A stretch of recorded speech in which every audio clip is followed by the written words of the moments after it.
guys, welcome back to my YouTube channel. My name is Prerna and I make videos on NEET guidance or motivational and anything that you need.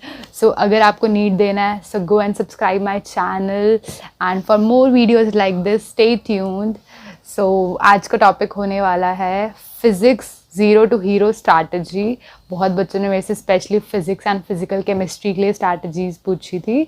So physical chemistry की इसके बाद आएगी। This is for physics because बहुत बच्चों को mainly physics में ही doubts होते हैं। So let's quickly get into the video. अब अगर तुम लोग नए हो तो सब्सक्राइब करो, वो जो लाल वाला बटन है उसके साथ स्कैम करो या फिर महफिल जमाओ, मुझे नहीं पता, बस क्लिक हो जाना चाहिए। अब मैं भी सो फर्स्ट ऑफ ऑल, जिन भी बच्चों को डर लगता है ना फिज़िक्स से कि मेरे से तो नहीं होती, मेरे को अभी किसी बच्चे ने टेक्स्ट किया था कि मैं ना दीदी इतने चैप्टर्स कर लेता हूँ तो मेरे 100+ तो आ ही जाएंगे, मतलब जो बेसिक चैप्टर्स होते हैं ना, यूनिट मेजरमेंट ये सब करके। क्यों तुम्हें क्यों बेसिक चैप्टर्स करने हैं और तुम्हें ऐसा क्यों लगता है कि तुमसे नहीं होगी फिजिक्स? देखो, मैंने 11th में पूरी 11th अपनी वेस्ट करी थी। मेरे से बिल्कुल फिजिक्स के न्यूमेरिकल्स तब नहीं होते थे, ठीक है। बस जैसे तैसे मैं सब्जेक्टिव पेपर स्कूल में करके आती थी क्योंकि डेरिवेशंस होती थी। बट ऐसा नहीं है, मतलब सोचो मैं कर सकती हूँ तो तुम भी कर सकते हो, ऐसा नहीं है। देखो, तो तुम्हें बस करना क्या है, तुम्हें अपनी चीज़ें फिक्स कर लेनी है फिजिक्स की, और तुम्हें फिजिक्स से डरना नहीं है। तुम्हें अपने ऊपर कॉन्फिडेंस रखना है कि तुम कर सकते हो। अगर तुमने कॉन्फिडेंस रखा तो तुम सच में कर सकते हो। अगर तुम भागते रहोगे ना फिजिक्स से तो वो कभी नहीं होगी। इतने बच्चों को इतना ज़्यादा डर लगता है फिजिक्स से कि मैं केमिस्ट्री में फुल स्कोर कर लूँगा, बायो में कर लूँगा, फिजिक्स में जैसे तैसे 100 आ जाए, भगवान जी बस इतना हो जाए। क्यों? फिजिक्स को अच्छी बनाओ, अपने वीक सब्जेक्ट को और ज़्यादा अच्छा बनाओ। मैंने पता अपने वीक सब्जेक्ट को इतना अच्छा बना लिया था कि मेरे केमिस्ट्री से ज़्यादा स्कोर मेरे फिजिक्स में आए हैं, ठीक है। तो ऐसा नहीं है कि फ़िज़िक्स मुश्किल है। फिज़िक्स अगर तुम समझ लो तो फिज़िक्स से ज़्यादा आसान कोई सब्जेक्ट नहीं है। सो इस वीडियो में तुम्हें ये बताऊँगी तुम अपनी फिजिक्स को कैसे रॉक कर सकते हो। तुम्हें करना क्या क्या, मैं तुम्हें बेस्ट रिसोर्सेज बताती हूँ जो मैंने यूज़ करे हैं, मतलब जो सच में, मतलब अगर किसी बच्चे को बिल्कुल नहीं समझ आता ना, वो भी उन चीज़ों को ना मतलब देख के वो भी समझ सकता है। मतलब वो इतना अच्छा रिसोर्स है ना। सबसे पहले उम्मीद बैच फिज़िक्स वाला सर का, अलग पांडे सर का, मतलब उसके लिए तो भाई बच्चे मतलब बिल्कुल फ़ैन है उनके, सीरियसली। मतलब वो तो दी बेस्ट कोर्स है उनका। मतलब आपने देखा ही होगा कि फ़िज़िक्स वाले की फ़िज़िक्स तो हर बच्चे को समझ आती है, चाहे वो नीट का हो चाहे वो जेई का हो, जो अलग सर ने खुद पढ़ाई है। सो उम्मीद बैच उनने खुद से पढ़ाया हुआ है, तो उससे बेस्ट बैच आपके बेसिक्स क्लियर करने के लिए कोई नहीं हो सकता। तो जिसको भी बेसिक्स क्लियर करने हैं अपने, जिसको बिल्कुल फिजिक्स नहीं आती, उसे ज़ीरो से स्टार्ट करनी है, तो उसके लिए सबसे बेस्ट ऑप्शन है सबसे पहले उम्मीद बैच करो। अब देखो, इसके बाद बहुत बच्चे ना कोर्स कर लेते हैं फिर भी उनसे नहीं होता। पता है क्यों? तुम पता क्या करते हो, एक बार पढ़ लिया फिर हो गया। नहीं, तुम्हें ऐसे नहीं करना, मैं बताती हूँ।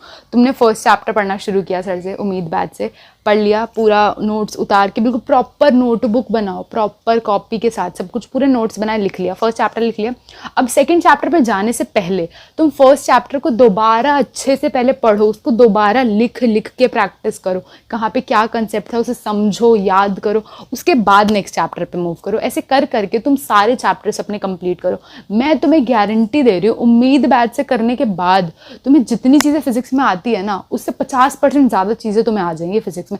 जितने क्वेश्चन तुम आज की डेट में कर पाते हो ना, उससे ज़्यादा क्वेश्चन तुम्हारे बनने लग जाएंगे। इतना अच्छा बैच है ना, उससे बेस्ट बैच आज की डेट में नीट फिजिक्स के लिए नहीं है, ठीक है। ये मार्क कर लो, मेरे वर्ड्स में पेपर पे लिख के दे सकते, उससे बेस्ट बैच नहीं है फिजिक्स के बेसिक्स क्लियर करने के लिए, और PYQs भी कवर्ड हो जाते हैं, ठीक है। तो ये कर लो, इससे तुम्हारा PYQ और बेसिक्स बिल्कुल क्लियर हो जाएगा। बिल्कुल बस ऐसा है कि तुम्हें बार बार रिपीट करना पड़ेगा उसको, मतलब बार बार उन नोट्स को पढ़ते रहना पड़ेगा। ऐसा एक बार पढ़ के नहीं होता। जैसे बायो को है ना रिपीटेटिव रिविजन्स चाहिए, वैसे फिजिक्स को भी चाहिए, ठीक है।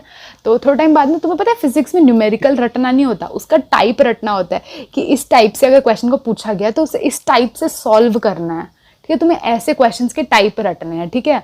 जैसे मोशन में कितने सारे टाइप्स होते हैं, प्रोजेक्टाइल वाले टाइप्स होते हैं, हॉरिजॉन्टल से फेंका है तो इसमें ये चीज़ें होंगी, इसमें ये फॉर्मूलाज लगेंगे। फॉर्मूलाज को रटो मत, समझो कि वो कहाँ से आए हैं। अगर तुम्हें एक बार समझ आ जाएगा ना कि वो फॉर्मूला कहाँ से आ रहा है, तो तुम्हें उन्हें रटना नहीं पड़ेगा। जो कहते हैं ना बहुत सारे फॉर्मूला रटने हैं, देखो फिजिक्स में रटने पड़ते हैं, ऐसी बात नहीं, बहुत फॉर्मूला रटने पड़ते हैं। एक शॉर्ट नोटबुक बनाओ, उसके अंदर सबके फॉर्मूलाज लिखो और वो सब याद करो।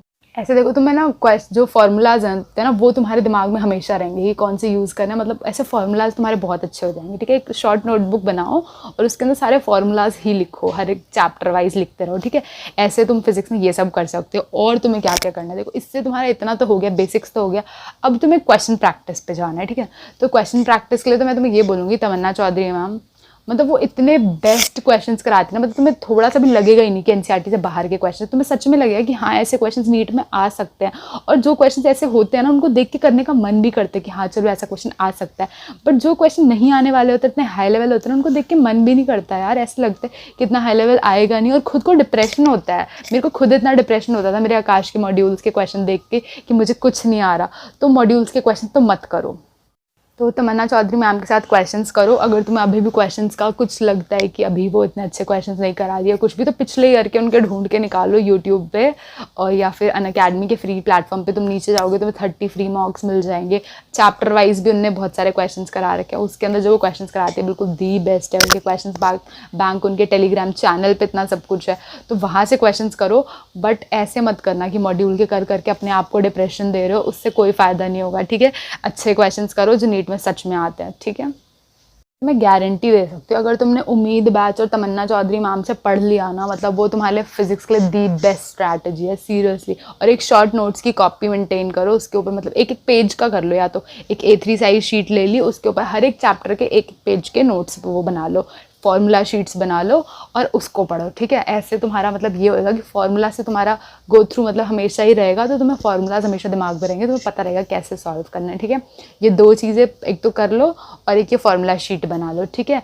अभी से करना शुरू कर दो, अभी 8-9 महीने हैं, अभी से करोगे तो ही बेनिफिट होगा, लास्ट मोमेंट पे जाके ये सब नहीं होता, ठीक है। तो अभी से करो, अच्छे से करो। फिजिक्स के लिए इतनी चीज़ें बिल्कुल सफिशिएंट है, मैं तुम्हें सच बता रही हूँ, इतनी चीज़ें बिल्कुल सफिशिएंट है, ठीक है। क्वेश्चंस करो, नहीं होते उन्हें एनालाइज करो, ठीक है। नोटबुक बनाओ, जो क्वेश्चंस नहीं होते उसके अंदर लिखो, उसे भी एज ए नोट्स रिवाइज करो। बस ये 3-4 चीज़ें करनी है। मैंने क्या क्या बताया, उम्मीद बैच, तमन्ना चौधरी मैम से क्वेश्चंस, एंड तुम्हें क्या करना है, फॉर्मूला शीट्स बनानी है, and 4th the most important, जो क्वेश्चंस नहीं हो रहे हैं उनको मिस्टेक नोटबुक में लिखो और उसको रिवाइज करो। ये सारी चीज़ें बिल्कुल सफिशिएंट है, मैं तुम्हें गारंटी करती हूँ तुम्हारे 140-150 प्लस तो कहीं नहीं जा रहे फिजिक्स में। सो बस इतनी चीज़ें कर लो, and these things are the best. So thank you for watching this video, I hope this video helps you all. ये सीरियसली फिजिक्स में मतलब बहुत अच्छी स्ट्रैटेजी है, अगर तुम ये 4 चीज़ें करो ना तो these are the best strategy, ठीक है। तुम बस इतनी चीज़ें करो, बहुत है, तुम्हारे बहुत अच्छे स्कोर आएंगे। बस एक बार डेडिकेटेडली फॉलो करके देखो। लग रहा है ना कि नहीं ऐसे नहीं होगा, तो बस मैं ये बोल रही हूँ, तुम कोई भी कोचिंग में जाते हो ना, कहीं पे भी जाते हो, बस तुम 10 दिन ना ये चीज़ करके देखो, 2-4 चैप्टर करके देखो, तुम्हें खुद फ़र्क दिखने लग जाएगा। मतलब ये चीज़ें इतनी ज़्यादा अच्छी है ना, मतलब तो उम्मीद बैच तो खुद अलग सर ने पढ़ाया यार, दी बेस्ट सीरियसली, ठीक है। बस इतनी चीज़ें करो, तुम्हें खुद तुम्हारे रिजल्ट्स दिखेंगे, ना दिखे ना तो कमेंट करके बता देना कि बेकार है उम्मीद बैच या कोई भी, ठीक है। So thank you, bye bye.